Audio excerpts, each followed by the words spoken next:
Well, Esther, this was a sad speech, but it was a proper speech that was given within the right context with references to past presidents and great leaders from American history.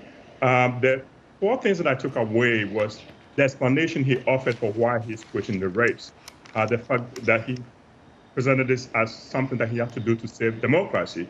But then also he went on to endorse Kamala Harris, and then his own summary of what he considers to be the accomplishments of his time in office. And then the fourth thing is the wish list that he put forward for the remaining 6 months of his time in office. I know we'll talk about that later.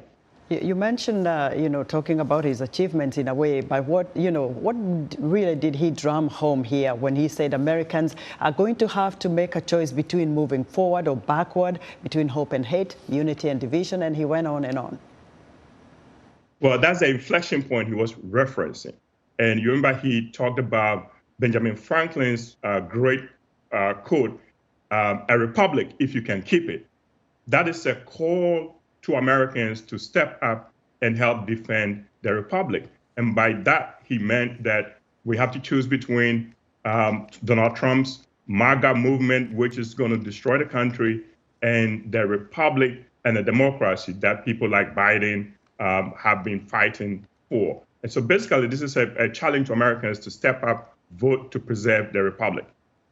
So the president has achieved quite a lot in the one term that he has, nearly served, because he's still going to be there for another 4 months. But he has a bucket list of things he wants to accomplish, and by November.